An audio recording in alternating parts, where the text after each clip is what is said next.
जय हिंद। आज के इस क्लास में हम जीन पियाजे, वाइगोत्स्की और कोहल वर्ग के बारे में पढ़ेंगे।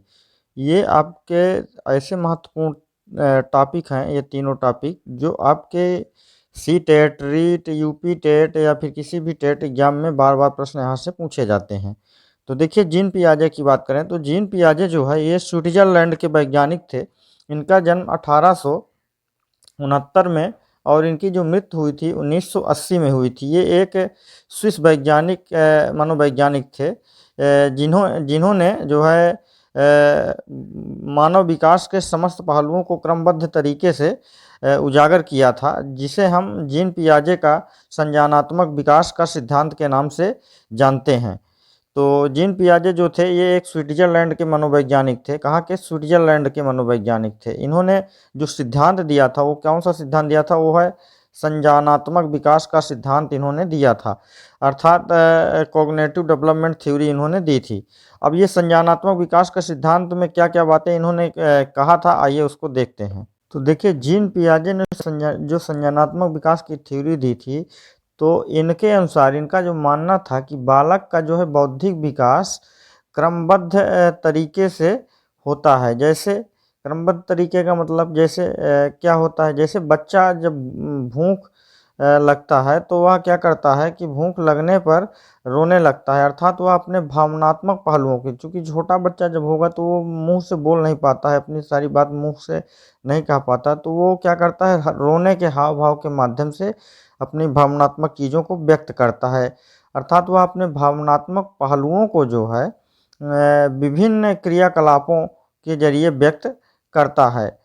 वह जो है क्या करता है, जैसे अपने इंद्रियों के माध्यम से। अब आपकी इंद्रियां कौन है? जैसे आँख, नाक, कान, जीभ और हाथ, ये त्वचा, इन सब के माध्यम से जो है वो अपने जो मतलब मन की स्थिति होती है उसको प्रकट करता है। उसके अंदर जो जितने भी संज्ञानात्मक स्थितियां होती हैं उनको प्रकट करता है, जिससे उसे संज्ञानात्मक विकास में वृद्धि होती है।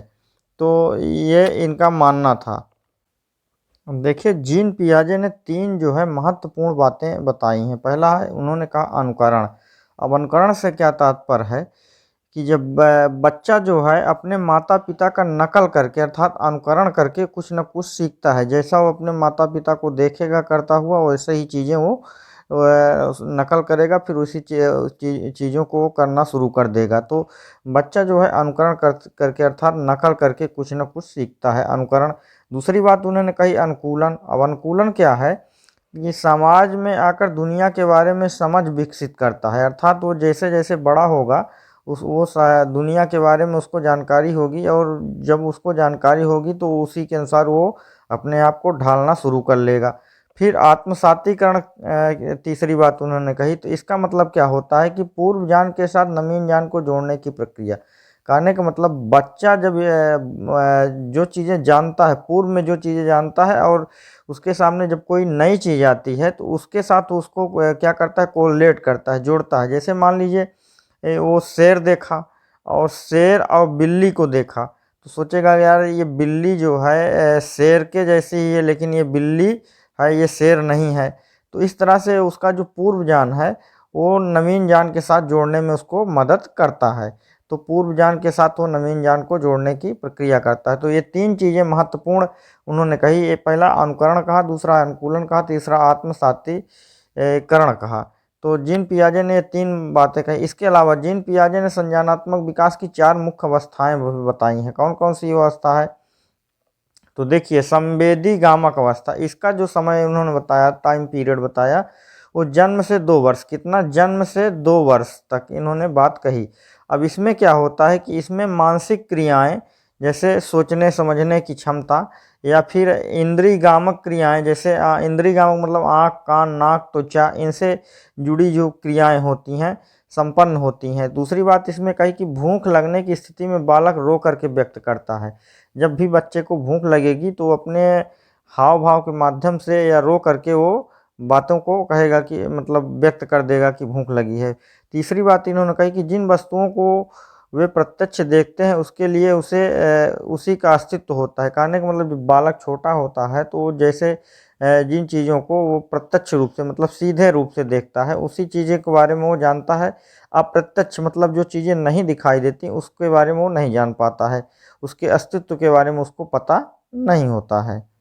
तो ये होता है। फिर अगली बात इसी में इन्होंने कही कि इस तरह यह अवस्था अनुकरण मतलब नकल करने की, मतलब ये 0 से 2 वर्ष की जो अवस्था होती है, 0 से 2 वर्ष की अवस्था, इसमें बालक क्या करता है, अनुकरण करता है, स्मृति और मानसिक निरूपण से संबंधित होती है।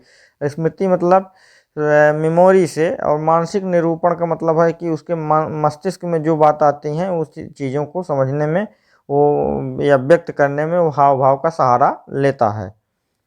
तो अगली बात इन्होंने कही पूर्व संक्रियात्मक अवस्था। अब इसकी जो इन्होंने स्टेज बताई थी वो 2 से 7 वर्ष। अब 2 से 7 वर्ष का बालक क्या कर सकता है, तो इस अवस्था में बालक अपने परिवेश के वस्तुओं को पहचानने, उसमें विभेद करने लगता है।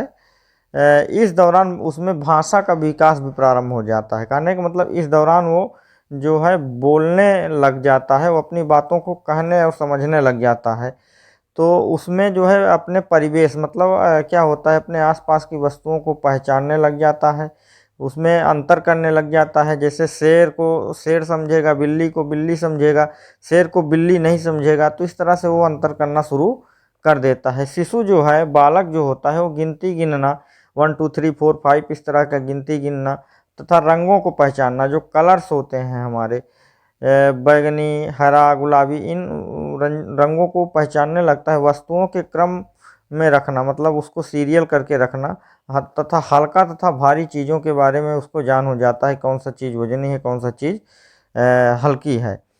और अगली बात इसी में है कि जब बच्चा 2 से 7 वर्ष का होता है, तो इस अवस्था में बालक में नई सूचनाओं का संग्रह होता है, नई नई चीज़ें जानने की उसमें उत्सुकता होती है। बच्चे में वस्तु स्थायित्व की भावना या गुणों का विकास होने लगता है, वस्तुओं के बारे में वो समझने लगता है।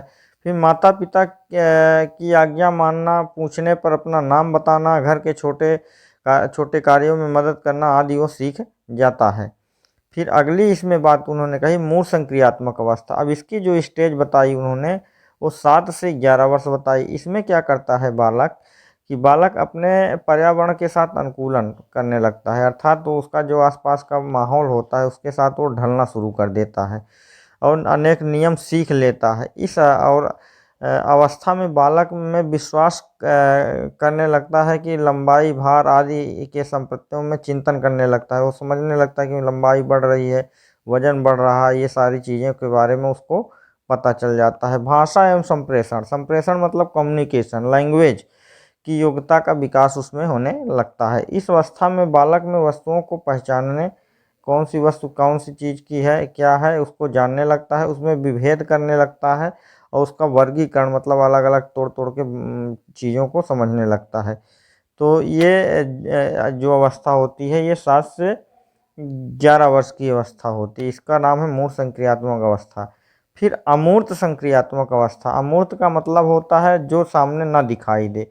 संक्रियात्मक अवस्था जो होती है वो 11 वर्ष से आगे होती है।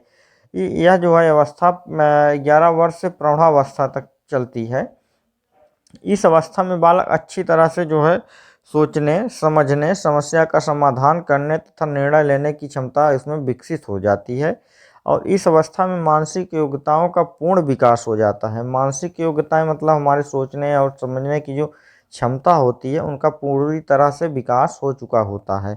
और इस अवस्था में विभिन्न प्रकार की समस्याओं का समाधान करने के लिए उसमें अमूर्त नियमों का नियम को विकसित हो जाता है। अमूर्त मतलब क्या है, जो चीज़ें नहीं दिखाई देती। अभी तक वो क्या कर रहा था, चीज़ों को देख करके निर्णय ले रहा था, लेकिन अब जो है उसके अंदर अमूर्त चीज़ें मतलब जो चीज़ें नहीं दिखाई दे रही हैं उनके बारे में भी वो निर्णय ले सकता है, उनकी समस्याओं का समाधान कर सकता है।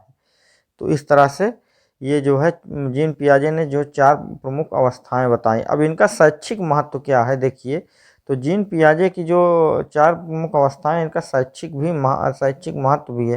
पहला महत्व है कि बालकों के अधिगम के लिए उचित वातावरण तैयार करने के लिए है। दूसरी बात इसमें है कि इसमें तार्किक क्षमता बढ़ाने का प्रयास करने के लिए है। अगली बात इसमें है कि बच्चों की गलती करने एवं उसमें स्वयं सुधार करने के पर्याप्त अवसर भी मिलते हैं इसमें। और अगली बात है कि शिक्षकों को जो है प्रयोगात्मक एवं व्यवहारिक शिक्षा देने पर बल देता है। बहुत सही बात है कि यह जो मतलब जीन पियाजे की थ्योरी है, यह शिक्षकों को व्यवहारिक रूप से भी और प्रयोगात्मक रूप से भी जो है शिक्षा प्रदान करने में बहुत महत्वपूर्ण योगदान देती है। पियाजे के अनुसार संज्ञानात्मक एवं मानसिक विकास निरंतर चलता रहता है। ये बात सही है कि आपका जो संज्ञान है, मतलब चीज़ों को जानने और समझने की चीज़ें हैं, उनका विकास जो है निरंतर एवं सतत लगातार चलता रहता है। बालक समस्या का समाधान करना सीखे, ये बहुत अच्छी बात है। और बाल केंद्रित शिक्षा पर जोर देने की बात है। बालक जो कुछ करे अपनी मर्जी और इच्छा के अनुसार करे। अध्यापक को पहले बालक की मानसिक विकास की अवस्था का निर्धारण कर लेना चाहिए, तब उसे शिक्षित करने की योजना बनानी चाहिए। शिक्षक को वाद विवाद अर्थात एक दूसरे के प्रति संवाद करने का आयोजन करना चाहिए तथा प्रायोगिक चीज़ों को भी बढ़ावा देना चाहिए। प्रतियोगिता नवीन एवं सोच के विचारों को जन्म देती है, तो इस तरह से इन चीज़ों को भी करने की छूट मिलनी चाहिए। ये शिक्षा में इसका जीन पियाजे का महत्व है। इसके अलावा जो है जीन पियाजे ने कुछ और महत्वपूर्ण सिद्धांत दिए हैं, तो उन सिद्धांतों को भी आइए देख लेते हैं। तो निर्माण एवं खोज का सिद्धांत इन्होंने दिया। इसमें क्या होता है कि प्रत्येक बालक अपने अनुभवों को अर्थपूर्ण बनाने के लिए, अर्थपूर्ण मतलब उसे सार्थक एवं सही बनाने के लिए क्रियाशील होता है। पियाजे का विचार है, ये इनका मानना है कि संज्ञानात्मक विकास केवल नकल ना होकर के खोज पर आधारित होती है। नकल का मतलब किसी का जो है देख करके सीखना नहीं होता, बल्कि स्वयं से कुछ ना कुछ नवीन चीज़ों को खोजना होता है। दूसरी बात इसमें इनका जो अगला सिद्धांत है कार्य क्रिया का अर्जन। अब इसमें क्या है कि प्रत्येक जो है क्रियात्मक कार्य का एक पूर्ण तरीके से विपरीत प्रभाव पड़ता है। उदाहरण के लिए एक मिट्टी के चक्र को दो भागों में तोड़ना तथा टूटे हुए भाग को पुनः एक पूर्ण रूप में जोड़ना एक क्रियात्मक कार्य होता है। दूसरी बात की बौद्धिक क्रिया का केंद्र इन्हीं कार्यात्मक क्रियाओं का अर्जन होता है। एक विकास अवस्था, दूसरा पदार्पण, प्रारंभ के दो मध्य आवश्यक सात्मीकरण एवं संतुलन स्थापित करता है। सात्मीकरण का अर्थ होता है कि बालक में उपस्थित एक विचार में किसी नए विचार या वस्तु का समावेश हो जाना होता है। अब देखिए जीन पियाजे के का जो ये मतलब था, तो ये बहुत ही महत्वपूर्ण चीज़ें उन्होंने बताई हैं। जीन पियाजे के नैतिक विकास का सिद्धांत इन्होंने दिया। तो इनकी जो नैतिक विकास के सिद्धांत है वो इसको दो भागों में हम बांटते हैं। पहला है परायता नैतिकता की अवस्था, इसको उन्होंने 2 से 8 वर्ष माना। इसमें पियाजे के अनुसार इस अवस्था का उद्भव जो है बालकों में आसन्न अंतःक्रिया से होता है। इस काल में बच्चों में नैतिक नियम निरपेक्ष अपरिवर्तनीय प्रवृत्ति के होते हैं। दूसरा स्वायत्त नैतिकता की अवस्था, यह जो होता है 9 से 11 वर्ष होता है। इस काल में नैतिकता बच्चों के समकक्ष अर्थात के मतलब एक दूसरे के जो समकक्ष होते हैं, एक निश्चित आयु के होते हैं, उनमें विकसित होती है। उनमें संबंधों में विकास होता है। बच्चों में सोचने की प्रवृत्ति होती है। नियम एवं कानून लोगों द्वारा निर्मित किए जाते हैं। तो ये था जीन पियाजे। लॉरेंस कोहलबर्ग के बारे में पढ़ते हैं। तो लॉरेंस कोहलबर्ग ने जो सिद्धांत दिया था, जो थ्योरी दी थी, वो नैतिक विकास की अवस्था का इन्होंने सिद्धांत दिया था। लॉरेंस कोहलबर्ग जो है, इनका जो जन्म हुआ था वो 25 अक्टूबर 1927 को, और इनकी जो मृत्यु हुई थी 19 जनवरी 1987 को। जन्म कब हुआ? 25 अक्टूबर 1927, मृत्यु 1987। यह एक अमेरिकी मनोवैज्ञानिक थे। इन्हें नैतिक विकास के चरणों के लिए जाना जाता है। इन्होंने शिकागो विश्वविद्यालय में मनोविज्ञान विभाग में, हार्वर्ड विश्वविद्यालय में शिक्षा के ग्रेजुएट स्कूल में प्रोफेसर के रूप में इन्होंने कार्य किया था। हार्वर्ड विश्वविद्यालय में प्रोफेसर लॉरेंस कोहलबर्ग ने 1970 में नैतिक विकास का सिद्धांत दिया था, थ्योरी ऑफ मोरल डेवलपमेंट, नैतिक विकास का सिद्धांत इन्होंने दिया। अब यह सिद्धांत पियाजे के और जॉन डीवी के विचारों पर आधारित था। उन्होंने नैतिक विकास के सिद्धांतों को 3 भागों में बांटा। कितने भागों में? 3 भागों में बांट करके इन्होंने अध्ययन किया।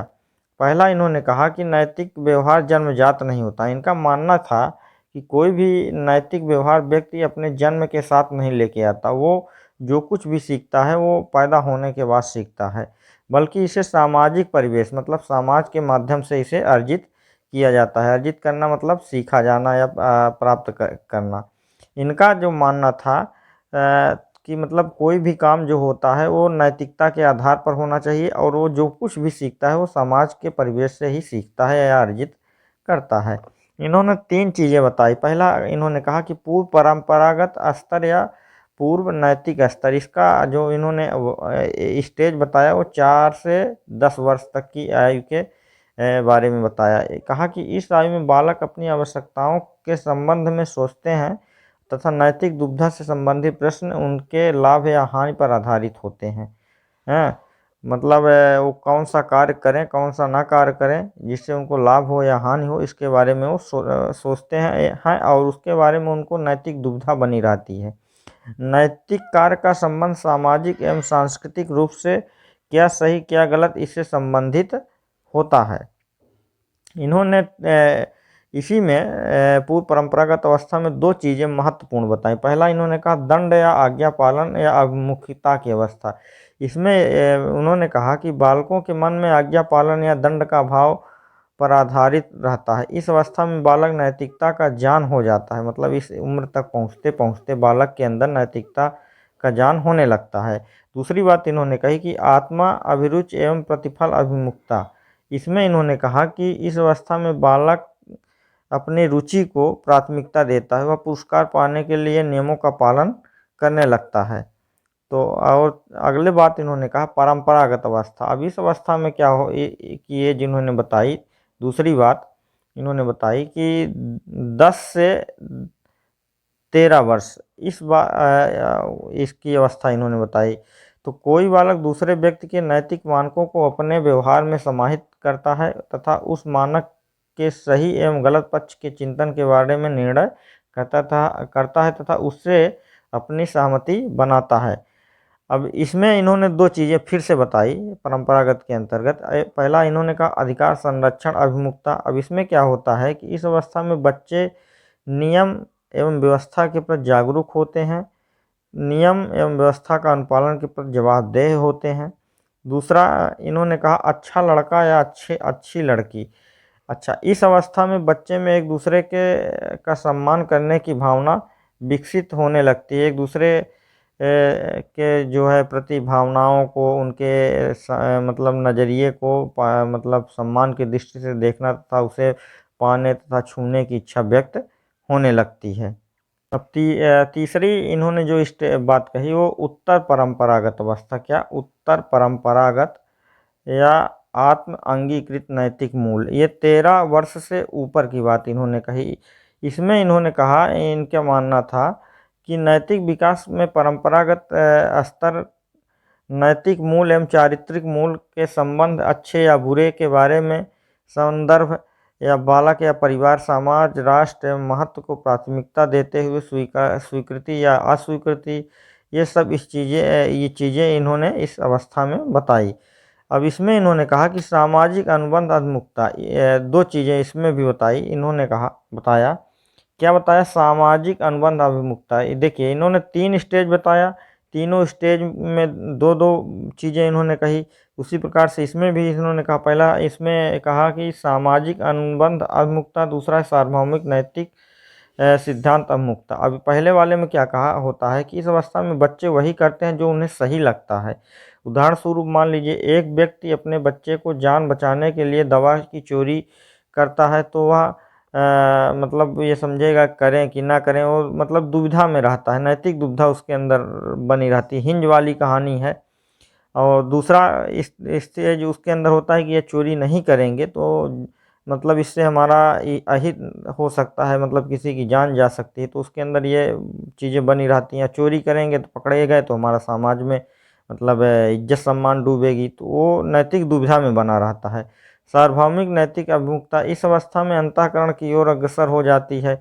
यहाँ बच्चे के अनुरूप व्यवहार करना होता है। तो ये चीज़ें इन्होंने बताई। अब कोहलबर्ग के नैतिक विकास के अन्य अवस्थाएं भी होती हैं इसमें। तो ये क्या क्या है नैतिक विकास के अन्य अवस्थाओं के सिद्धांत जो है वो निम्न प्रकार से है। पहला स्व केंद्रित अवस्था जो कि 3 से 6 वर्ष तक होती है। इस अवस्था में बालक के सभी व्यवहार क्रियाएं अपनी सांकेतिक या नैतिक इच्छाओं की पूर्ति, चोरी चारों ओर केंद्रित होती है। बालक के लिए वही क्या सही क्या गलत या उसके स्व अर्थात आत्म कल्याण से जुड़ा होता है। दूसरी बात है परंपरागत परंपराओं को धारण करने वाली अवस्था। ये जो है 7वें वर्ष से लेकर किशोरावस्था तक होती है।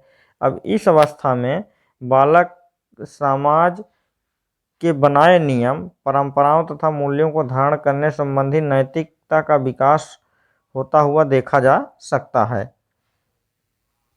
तो इसमें क्या होता है कि उसके अंदर इस अवस्था में अच्छाई या बुराई का ज्ञान हो जाता है। तीसरी बात आधारहीन आत्मचेतन अवस्था। अब इसमें क्या होता है कि यह अवस्था जो है किशोरावस्था से जुड़ी हुई होती है। इस अवस्था में बालकों में सामाजिक, शारीरिक, मानसिक विकास अपनी ऊंचाइयों को छूने लगता है तथा उसमें आत्मचेतना की भावना की शुरुआत होने लगती है। यह मेरा आचरण है, मैं ऐसे व्यवहार करती हूँ, उससे उसकी अनुभूति होने लगती है। फिर अगला बात है कि आधारभूत आत्म चेतन अवस्था, इसे नैतिक विकास की चरम अवस्था भी कहा जा सकता है। जिस प्रकार इसमें क्या होता है कि जिस प्रकार के नैतिक आचरण और चारित्रिक मूल्यों की बात बालक विशेष में मतलब होता है, उसमें केवल पीछे उसकी भावनाओं का प्रवाह मात्र नहीं होता, बल्कि वह अपने मानसिक शक्तियों का भी उचित प्रयोग करने लग जाता है। तो ये आपका जो था ये कोहल वर्ग का नैतिक विकास का सिद्धांत था। अब आपका शुरू होगा वाइगोत्स्की का सामाजिक विकास का सिद्धांत। तो देखिए वाइगोत्स्की जो है, इनका पूरा नाम था लेव वाइगोत्स्की। ये इनका जो जन्म हुआ था 1896 में, इनकी जो मृत्यु हुई थी 1934 में। ये एक रूसी मनोवैज्ञानिक थे। वाइगोत्स्की के अनुसार संज्ञानात्मक विकास पर सामाजिक कारकों जैसे परिवार, समाज, विद्यालय, मित्र मंडली एवं परिवेश व भाषा का प्रभाव पड़ता है। इनका जो भी कुछ है वो समाज से जुड़ा हुआ चीज़ें इन्होंने बताई थी। अब इन्होंने सामाजिक विकास का जो सिद्धांत दिया था उसमें दो तीन चार चीज़ें बहुत महत्वपूर्ण बताई। पहला आंतरिकरण का सिद्धांत या व्यक्तिगत भाषा विकास। अब इनका जो मानना था कि वाइगोत्स्की का मानना था कि विकास वातावरण से शुरू होता है, विशेषकर सामाजिक वातावरण में। इसमें क्या है कि इंसान बाहर होने वाले अवलोकन को अपने भीतर आत्मसात करके सीखता है। इसमें बालक अपने व्यवहार को नियंत्रित और निर्देशित करने के लिए स्वयं से बातचीत करता है। वाइगोत्स्की का जो मानना था कि मतलब इनके अनुसार कि भाषा क्या होती, लैंग्वेज, भाषा जो होता है समाज द्वारा दिया गया प्रमुख सांकेतिक उपकरण है। इनका जो मानना था, जो बालक के विकास में विशेष रूप से महत्वपूर्ण होता है। कैसे बोला जाता है या अंतरीकरण का एक अच्छा उदाहरण होता है, अर्थात भाषा को कैसे बोलना चाहिए एक अंतरीकरण का अच्छा उदाहरण है। उदाहरण के तौर पर मान लीजिए कि छोटे बच्चे कक्षा में अपने शिक्षक की तरह कुर्सी पर बैठकर अन्य बच्चों को चुपचाप बैठकर पढ़ने और आपस में बात न करने के निर्देश देने का अभिनय करते हैं और उसी तरह का व्यवहार करते हैं। कहने का मतलब जिस प्रकार से टीचर जो है कुर्सी पर बैठ करके बच्चों को निर्देश देता है, उस प्रकार से बच्चे भी करने लगते हैं चुपचाप बैठ करके। तो मतलब वो क्या है, सीखना शुरू कर देता है, व्यवहार सीखना शुरू। अब देखिए आप देखे होंगे कि हिंदी भाषी जो क्षेत्र के बच्चे होते हैं उनके माता पिता किस तरह के विभिन्न ध्वनियों का उच्चारण करते हैं। बच्चे इन ध्वनियों को सीख लेते हैं, कहने का मतलब सुन करके सीख लेता है। धीरे धीरे बच्चे अपने माता पिता की तरह ही हिंदी बोलना शुरू कर देते हैं। इस तरह बच्चे अपने माता पिता की भाषा को क्या करते हैं, आत्मसात कर लेते हैं, अर्थात सीख जाते हैं। अतः बाहर का जो वातावरण होता है वो अंदर की ओर बच्चे के आंतरिक रूप से अर्थात स्वयं रूप से दिशा को देने में या विकास करने में विकास को वाइगोत्स्की ने आंतरिकरण नाम दिया था।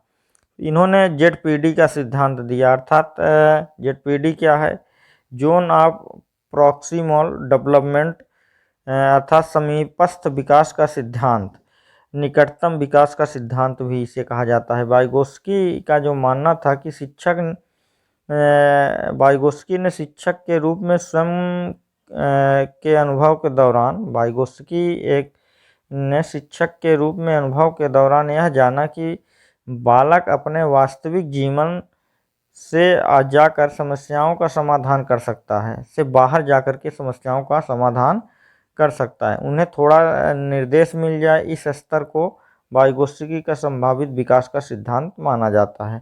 आसान भाषा में यदि समझें कि बालक के वास्तविक विकास का जो स्तर और संभावित विकास के स्तर के जो बीच का अंतर होता है के क्षेत्र का अंतर को वाइगोत्स्की ने निकटस्थ विकास का सिद्धांत कहा, अर्थात जेड-पी-डी का सिद्धांत इन्होंने बताया।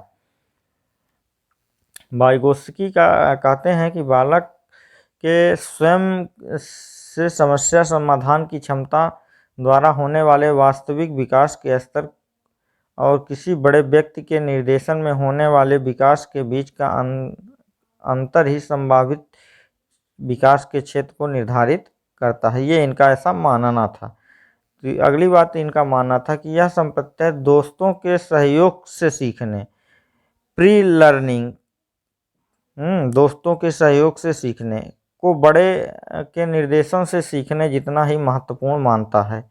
बच्चों को इस क्षेत्र में रहने का अवसर मिलने पर उनके व्यक्तिगत अधिगम स्तर में वृद्धि के साथ ही सीखने को लेकर अधिक प्रोत्साहन मिलता है।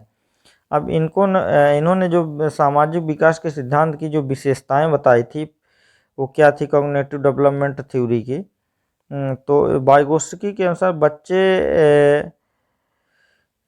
जो है इनका जो मानना था, तो बच्चे का ज्ञान का सृजन करते हैं। बच्चे मतलब ज्ञान का क्या करते हैं, सृजन करते हैं, अर्थात निर्माण करते हैं। इनका जो मानना था कि सामाजिक कारक बहुत ही महत्वपूर्ण होता है विकास में, जो है संज्ञानात्मक विकास में सामाजिक कारक क्या होता है, महत्वपूर्ण होता है। बच्चे की भाषा, दक्षताएं, अनुभव आदि जो है व्यक्ति की सांस्कृतिक पृष्ठभूमि को क्या करते हैं, प्रभावित करते हैं। सीखना विकास की ओर निर्देशित करता है। सामाजिक वातावरण सीखने में सहायता जो है क्या करता है, सहायता करता है।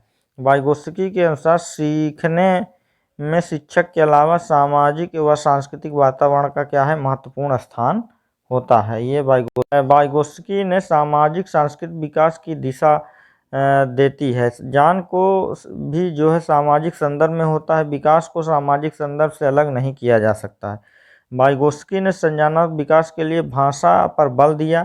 तर्क करना, चिंतन करना आदि भी सांस्कृतिक कारकों में मदद करता है। फिर अगली बात इन्होंने सामाजिक विकास के सिद्धांत में कही कि संज्ञानात्मक विकास, इनका मानना था कि संज्ञानात्मक विकास में वाइगोत्स्की ने सामाजिक प्रभावों को महत्वपूर्ण भूमिका स्वीकारा है तथा इनके अधिगम प्रभावों को संदर्भ में सूचना प्रभाव एवं व्यापक प्रभाव का विश्लेषण भी किया है।